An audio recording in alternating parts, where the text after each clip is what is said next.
Welcome back, boys and girls.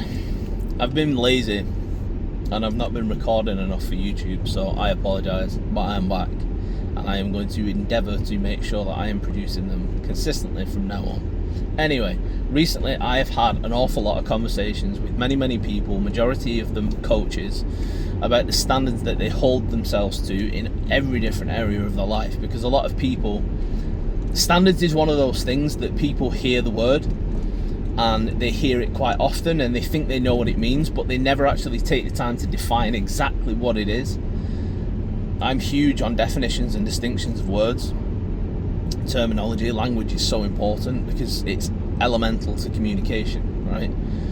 And if you communicate by using words that you don't really fully understand, you can't actually articulate exactly what that word means, then you're not communicating effectively ever. Whether it's with a client, whether it's with your partner, whether it's with a family member, whether it's with a prospective business partner, it doesn't matter who it is. So standards, you need to have the definition of what that actually is and the role that they play in your life. So standards is not just one thing. It is, you've got financial standards, you've got physical standards, you've got health standards, you've got communication standards, you've got everything. The diet that you hold, everything is set to a standard, and your life overall is going to follow the trend of the lowest standard that you have.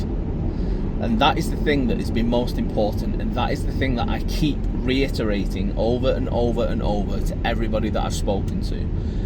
Most people think I need to raise my standards, which yes, you absolutely fucking do. Your standards need to be better than they are right now, regardless of who you are and where your standards already are.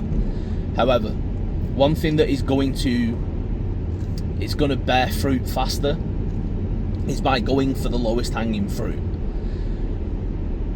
That means the lowest standards that you've got should be the first ones that you raise. And it might be that you think, well, I need my finances to be better. Maybe I need more money. Maybe you need more money. So you think, my finances need to be better, therefore I need to raise the standards in my financial life before I touch anything else. And whilst that makes sense logically, because that's the area that you want to improve, therefore that's the area that you're going to focus on improving on, that isn't necessarily the way that it works, because the areas where the lowest standards are currently held is going to be the anchor of your life for the standards for everything else. That is what is going to be holding you back most. And by even applying a little bit of effort to the areas of your life where you currently have actually no standards set, that is going to give you a greater progress, because any improvement is a 100% improvement in that first instance.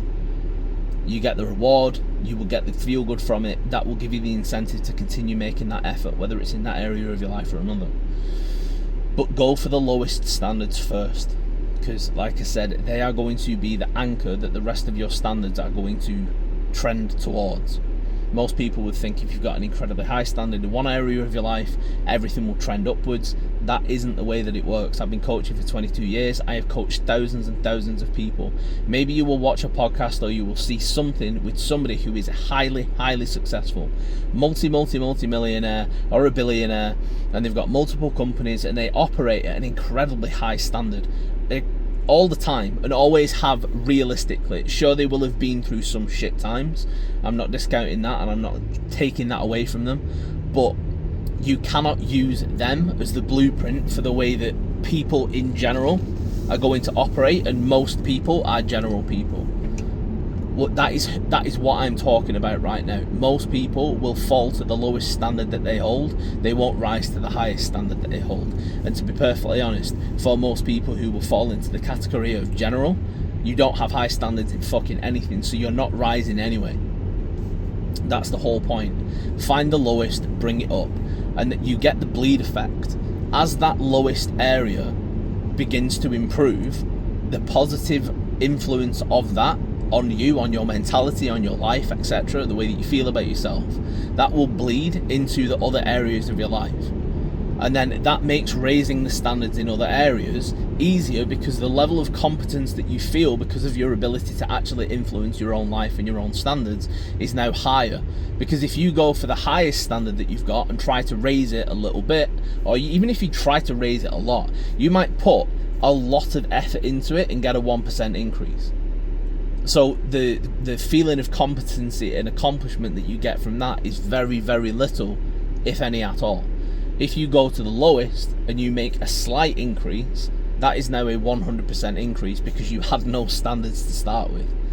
That feeling of competency and accomplishment is enormous, and that is what will breed the desire to perpetuate and continue doing it.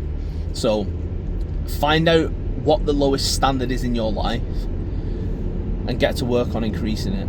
It doesn't matter which area it is. There is no area of your life where the standards are too low that it is not worth your time to make the effort to increase it.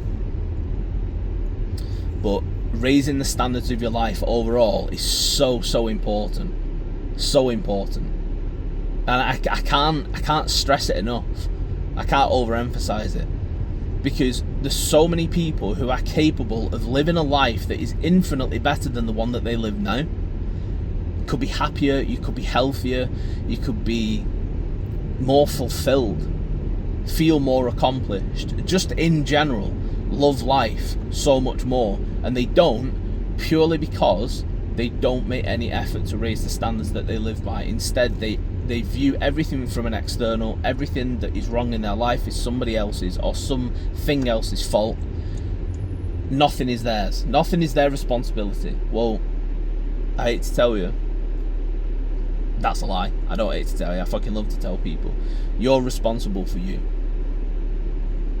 Personal responsibility is one of the most important things that you can adopt for your life if you want your life to improve. And it doesn't matter whether you want your life or need your life to improve a little bit, or whether you want it to improve so much that you end up living a completely different life than the one that you live now. This is the way to do it. This is where I would start. Because as soon as you set a standard higher than it is now, in order for you to do that, you need to start thinking differently. Once you think differently, your feelings as a response to those thoughts will change. They will improve. If your thoughts and your feelings improve, your behavior will improve. When your behavior improves, your actions improve. When your actions improve, your identity improves.